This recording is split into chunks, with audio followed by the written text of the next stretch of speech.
Muito contestável. Visualmente, como que é? Ele não aparece com chifre, com Não? cauda, não. Ele Como tem que que é te o visual? agradar. Ele tem que...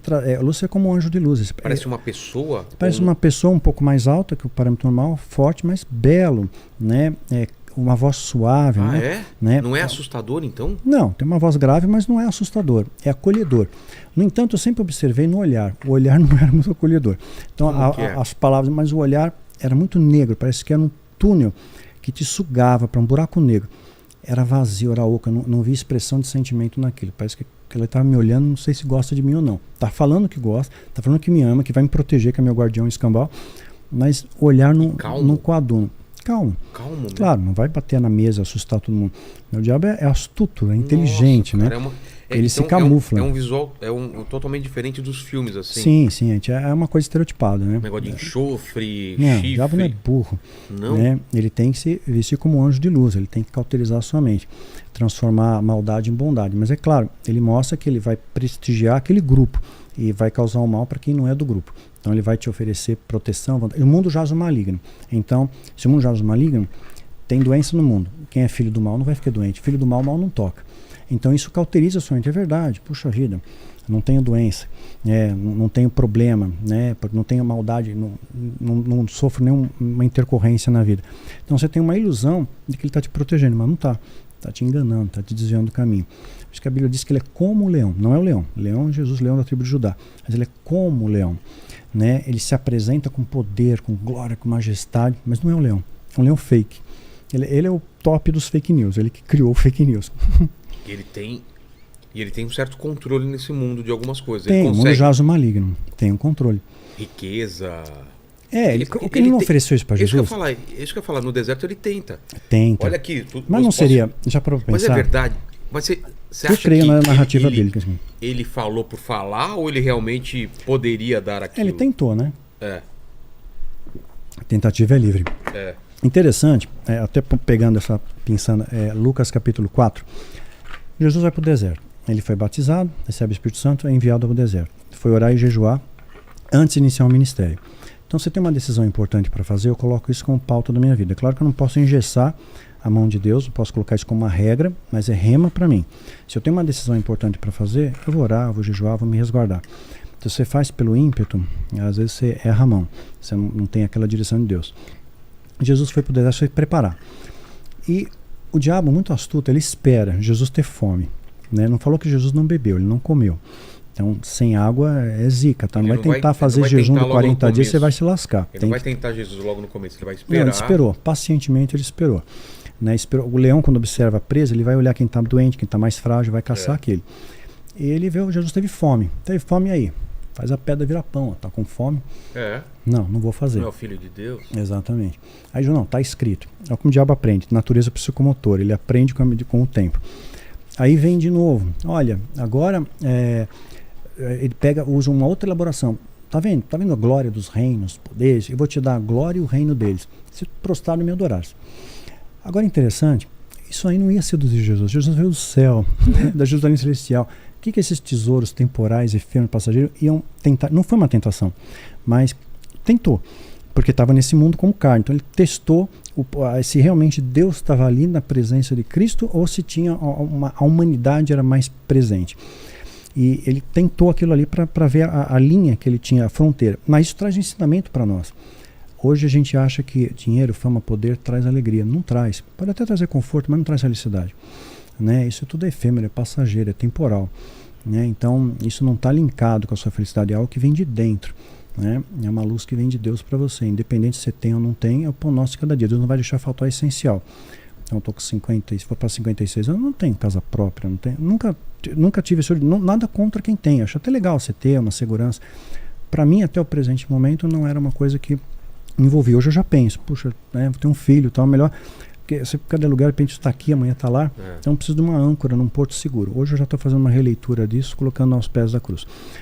Mas tentou. Então a gente não pode colocar. Judas vendeu Jesus por moedas, né?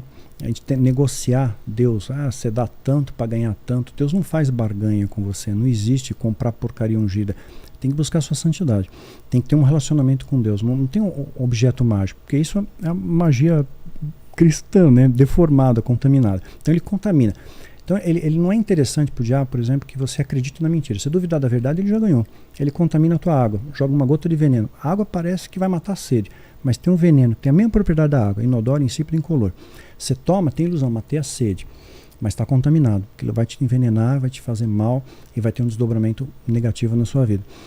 Então, aí ele vem de novo, na outra tentação, né? E o que Jesus fala? O diabo, olha, estou colocando aqui você no alto, se atira. Está escrito. Jesus falou, está escrito, está escrito. Ele aprendeu. Olha, está escrito, pegou a própria palavra. Está escrito, você pode se atirar aqui que os anjos deram ordem para te guardar. Se atira.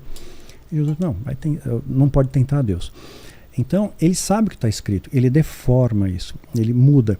E se a gente olhar, resgatando até uma coisa que a gente começou a falar, no horizonte histórico, quando Jesus vem e estabelece as bases, né, do amor, os pilares, os apóstolos começam a externar isso para o mundo, Paulo, ele prega aos gentios. Quer dizer, Deus não selecionou, você é romano, você é judeu, sabe? Todo mundo, a mensagem é para todos, é o amor que resgata. O verbo que se fez carne é amar a Deus e ao próximo. Aí o cristianismo começa a ganhar forma. A igreja primitiva, se estuda historicamente, era unida. Pega Flávio José, historiador, unida, uma fé inabalável e indestrutível. Nero começa a deflagrar a perseguição com os romanos, Nero, imperador maluco, põe fogo em Roma, porque ele queria espaço para construir um palácio, incendiou Roma e pôs a culpa no cristão. Começa a perseguição dos cristãos. Os cristãos eram presos, eram levados na arena, na época que o Coliseu foi construído, por Tito. Curioso, Vespasiano foi o 9º imperador romano, 9 aparece de novo. Né? E aí o Tito fica no controle, depois os tesouros do templo saqueiam o templo e constroem, ajuda a financiar o Coliseu. É o microcosmo da cultura romana. Depois do Coliseu, essas pedras que estavam no Coliseu foram usadas para a Basílica de São Pedro. Mesmo local onde caiu o raio quando Bento XVI fez a renúncia. Tem as coisas começam a se amarrar. Porque tem uma energia, a pedra absorve energia, matéria, absorve e reverbera para o meio. Então, construiu o Coliseu, os cristãos iam lá, lançados às arenas, lançados às feras, eram queimados vivos, crucificados. E a história disso, Flávio Joséfo, Plínio, Eusébio, não só historiador judeu, mas você pega romano também, fala a mesma coisa. Eles iam cantando louvores. Imagina que fé, cara. Vocês sabiam que o morrer se ajoelhava e cantavam adoração a Deus. Então, é algo que a gente precisa resgatar. Aí o diabo, não consigo destruir esses caras, vou contaminar. Em vez de perseguir, eu contamino. Aí Constantino se converte, nasceu as bases católica, apostólica, romana, e entrou o sincretismo. O Império Romano era politeísta, entrou, né, santos, mártires, relíquias, escambau, contaminou a essência divina. Não centralizou mais em Deus, mas em pessoas.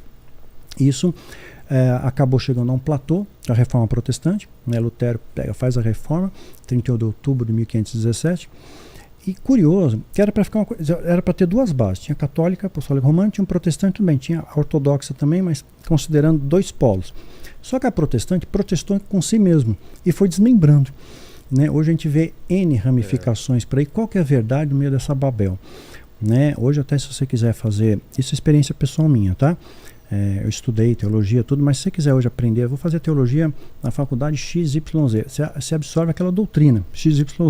Ela não vem mais aquela teologia pura, refinada. Isso que eu tenho procurado resgatar nos grupos de estudo e tudo mais, a gente voltar para o que a palavra tem. E é claro, os romanos, em 325, fizeram o concílio de Nicéia, 313 tem o Edito de Milão, a religião oficial do Império Romano, o cristianismo, 325 eles vão escolher o cânon. Tinha mais de 300 bispos lá para dar pitaco, para escolher o que entrava e o que não entrava. É evidente que eles fizeram uma pré-seleção. Então eu acho muito válido, como conhecimento, se Deus testificar o seu coração, alguns livros apócrifos de Enoque. Tem muita coisa rica. Inclusive a rebelião, narrada em Enoque, capítulo 5, é muito palpável em detalhes. E por que a igreja não aceitou? Porque aquilo ali poderia reprimir um controle. Então eles precisavam de um controle absoluto. E a religião é um freio moral e faz com que você obedeça regras. Então, além da punição das leis, você vai ter uma punição divina. Então, cuidado. Então, colocaram Deus punitivo, cruel, vingativo. E a gente é apresentado para esse Deus que castiga, que é cruel, que é mau, que é punitivo, que é vingativo. Deus não é, Deus é amor. Deus ele vai te resgatar lá no fundo do poço. Sabe? Ele disciplina, ele não castiga, é diferente. Disciplina quem ama. Você vai ter que passar por algumas situações para poder entender o que você está vivendo. E aprender tudo da graça. Hoje a gente tem muito a agradecer. Quando Paulo coloca tudo da graça, a gente pega só um texto. Tudo é graça, né? Mas ele coloca antes no contexto, poxa, passei dificuldade, passei fome, mas aprendi a ter abundância como dificuldade. Em tudo eu dei graça. Então, em todos os momentos da sua vida, não no momento que está bem, no momento que está mal, você vai buscar Deus. Então, tem que expandir um pouco esse leque, muitas vezes é fechado. Né? E às vezes a gente é enganado. Simão Mágico enganou gente pra caramba. Andava com Filipe, enganou todo mundo em Samaria, do menor ao maior. Olha o poder de persuasão. E era um feiticeiro, era um bruxo. Quando chega Pedro, uma autoridade legítima, unção, e aí, quanto custa? Dinheiro de novo. Entrou dinheiro, Deus não age. Né? Eu vou comprar a bênção, comprar vitória, não existe, é utopia, é sua vida. Ele quer seu amor, quer sua dedicação, quer uma proximidade legítima. Aí você tem que conhecer, experienciar Deus. Eu sempre, quem nunca leu Bíblia, fica uma dica para você ler. Na verdade, João, Atos, Pentateuco, você tem uma visão macro.